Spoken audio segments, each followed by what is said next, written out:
The future beasts of the East. That's what we say when we talk about the 7th graders on the road to Naples, FBU National Championship 2015, 5th edition. Hi, everyone. From our New Jersey studios, I'm Neil Sika, and you know him as Alan Papadines, the National Scouting Director of Youth1.com. We're going to talk about that 7th grade East and also splice in a couple of 6th grade teams to keep your eye on. You know that Football University, sponsor of this tournament, technique plus talent beats talent alone. Join the over 35,000 Football University athletes who have taken their game to the next level with FBU's intense position-specific training as taught by our elite faculty of NFL experienced coaches and players. You can register today at footballuniversity.org for a 2016 Football University camp near you and achieve the dream. For 192 teams around the country in 6th, 7th, and 8th grade, the dream becoming a reality as they compete for a regional and national title. As mentioned, we're talking the 7th grade East Regional today, maybe a couple of 6th grade teams to keep your eye on too. So what do you see for this group? You know, every year in the East bracket, there's always games that come down to the wire, and I don't expect anything different this year. All right, let's look at the matchups and venues for rounds 1 and 2 in Westwood, Mass. At Westwood High School. New Hampshire takes on Massachusetts in the Revolutionary game, and Rhode Island will play Connecticut in the Minuteman game. Huntington Station, New York we go. Southern New Jersey and Northern New Jersey in the Garden State game. And New York and Long Island will be playing each other in the Empire game at Walt Whitman High School. There is no 6th grade New York team. At the University of Indiana in Bloomington, Southern Wisconsin, Indiana, and Illinois will all be in action. And finally, Pennsylvania will play Maryland, and Northern Virginia will play Hampton Roads at Bailey Field in Yorktown, Virginia. Our partners at Gatorade, providing their products at these and every location for the FBU National Championship Tournament. So the stage is set, but are the top dogs going to make it through? That's why we have Pops. He's going to unveil his top 4 coming up right after this message from our sponsor. From the majestic dawn of a formidable plan to the starry nightfall of its determined execution, even in paradise, only one outcome truly matters.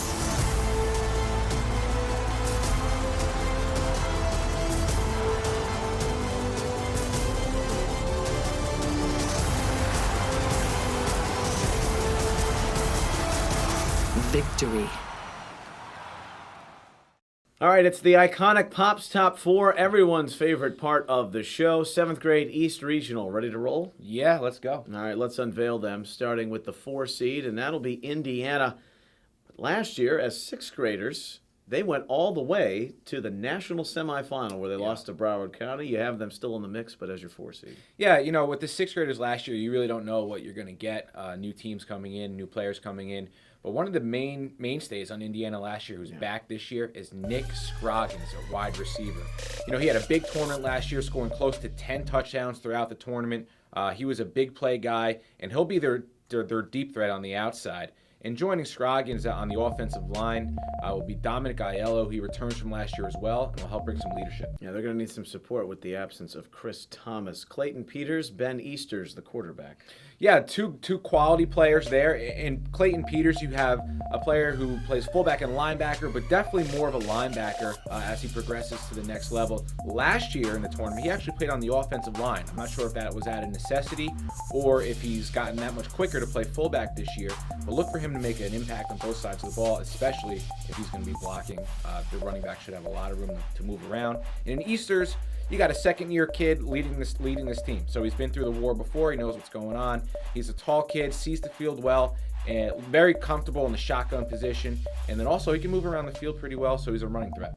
Turk Fatale, Carson Steele, running back, and they also play linebacker together. Yeah, 2 more quality kids. Speaks to the depth of Indiana. These guys held tryouts, you know, multiple tryouts. I'm thinking 8 to 9 tryouts, so they really got the best of Indiana. All right, we'll see if the 7th grade team can have the success the 6th graders did a year ago. The 3 seed is Massachusetts. They lost in the regional semifinal as 6th graders to Connecticut. And we start with a guy who can get it done offensively on the line, although as a pass catcher, a tight end, and on the defensive front, and that's Tyler Martin. Yeah, Tyler Martin. Here's a kid that I really am looking forward to seeing this year. He's a bigger kid, 5'11", 180, can block, he can catch. I think he's a little bit better blocker than a catcher or a receiver at this point, but look for him to make a big difference for Team Massachusetts. Well, it was on the cover of Sports Illustrated just a couple of weeks ago. Actually, that's the quarterback, Michael Phelps, not the swimmer. But this is a guy that stood out at Top Gun last July. Yeah, he had a phenomenal Top Gun camp. We selected him as one of our top 6 quarterbacks for the class of 2021.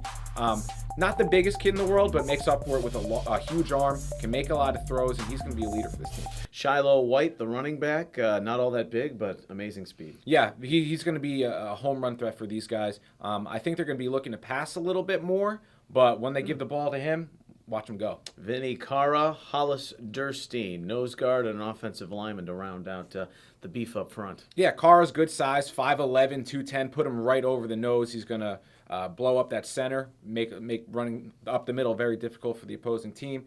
And Hollis Durstein, he's your offensive tackle, 5'11", 205, very good pass blocker. So that's Massachusetts Pop's 3 seed, 7th grade East, looking to the 2 seed. That's Connecticut. Last year, the 6th grade incarnation, they lost to Indiana in the regional final, and they're back this year with one heck of an athlete in Tyson Thornton. Yeah, you want to talk about a kid with a story. Always because of how big he was and weight restrictions in his local football league, he was on the line. Just recently, he started to play in an unlimited league, so he can play receiver, he can play running back, and this kid's special. He's an FBU Youth All-American this year. Last year, he was one of the breakout stars of the entire tournament, and I expect him to be that way again this year. Named an FBU All-American. Darren Bryden, the quarterback, that's another familiar name. Yeah, and if you follow youth football at all, Darren Bryden is everywhere. You know, he's all over the camp circuit. He's already visited Massachusetts as on a recruiting visit. Not the biggest kid in the world, but is fundamentally as sound as they come. And him and Thornton play on the same regular season team, so look for chemistry. Got Jamar Mack and Terry Lockett, a pair of linemen that should help Connecticut's running game. Yeah, Jamar Mack, I really, really like this kid. He has All-American potential if he keeps working. Also an AAU basketball player, big, physical, and also a teammate of Thornton and Bryden. Well, it's great to see the transition from some of these 6th graders who played in the tournament last year to 7th graders knowing what to expect. Jonavan Rosado, running back, is part of that mix. Yeah, last year he had a great tournament. Look for him to be one of the top running backs on this team. They have a lot of weapons, as we've clearly talked about, and they got a dynamic offense, some nice-sized linemen up front. They're going to be good. Connecticut, the 2 seed, Pop's top 4, 7th grade East Regional. Drum roll for the 1 seed.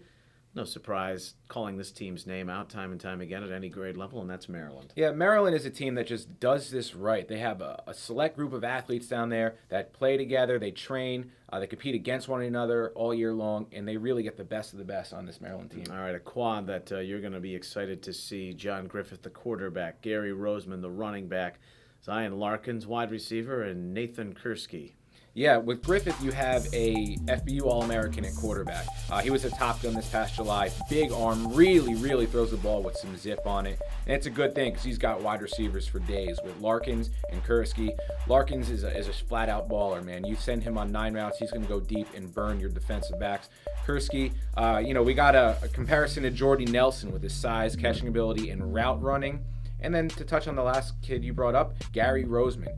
He is a special running back, was one of the stars last year for the 6th grade team. Bigger, faster, stronger, now the 7th grade. Yeah, you have game changer capitalized. So there you go. Know that he must be pretty good. Looking at the rest of the Maryland roster in the 7th grade East, Jared Altice, a really skilled lineman, leads a group of pretty good technicians there on the offensive and defensive front. Yeah, Altice is a really big kid. Has had a strong regular season down there in Maryland in the Grassroots Youth Football League. Trainer is another big kid. He was at the Burning Sand Showcase this October when we were down there in the D.C. area. Really impressed us there. Josh Williams, an FBU Youth All-American. Look for him to cause havoc. I mean, he had another great Top Gun camp. Really blew up all the offensive linemen in front of him. And Andre Porter, here's a kid you guys need to remember. Freak athlete, 6'1", 6'2", 215, 20 pounds. Also plays a running back on offense. So that talks about how good he can move, and a really impressive looking athlete. Very good looking linebackers, and Gabe Johnson and Michael Johnson as well. So Maryland, your top seed in the 7th grade East. You get kids all the time hitting you up on social media, whether it be Twitter or Facebook. They want the exposure. They're looking for it. Youth1.com now helps provide that, even with some new tools at the benefit of the athlete. Yeah, absolutely. And you said it. Exposure is the name of the game here. You want to get your name out there. You want to go to a good high school, a good college. You want to make your career worthwhile. Get out there, expose yourself. Go to youth1.com. Create a player profile. When you go to youth1.com, and you create this profile, you can let us know what you're doing, how your tournaments are going, upload pictures, upload video. Get in contact with us so you can get in contact with the world. Go to youth1.com, and aside from our content, register for a profile. Or even if you want to yell at Al, you can do that too. Yeah. Well, he's going to tell you who he thinks might make some noise in the 6th grade portion of the East Regional bracket. That is straight ahead. He mentioned exposure. Well, you can get that too, of course, at Football University camps across the country. Speaking of FBU, here's a word from our sponsor.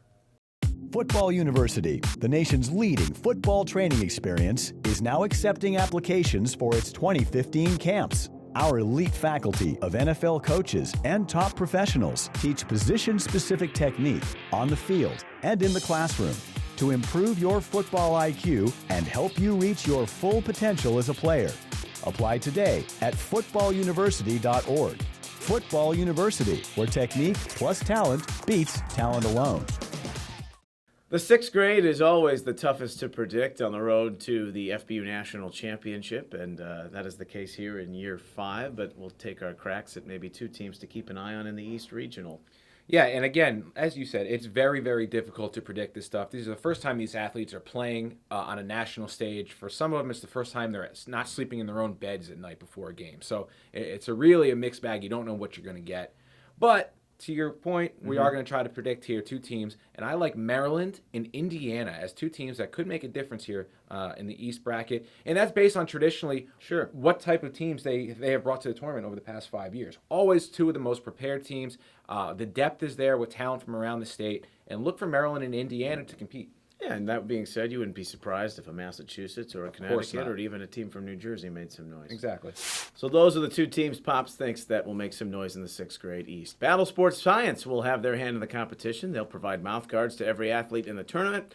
Also, J3 Rings is getting involved on their website, j3rings.com. FBU athletes will have the ability to order participation rings, watches, and dog tags. So many great teams and athletes in the tournament. We just broke down the 7th grade East region and a look briefly at the 6th grade as well. But there are 3 other regions across this age group, and we'll get to all of them on the road to the national championship in Naples, Florida. Break them all down for you before the action begins on December 5th and 6th. Then during the tournament itself, comprehensive coverage from start to finish. We'll have video updates, analysis, and Pops will be on the scene with much, much more. For Al Pops, there he is, youth1.com, I'm Neil Sika. Thanks for watching, and we'll see you on the road to Naples.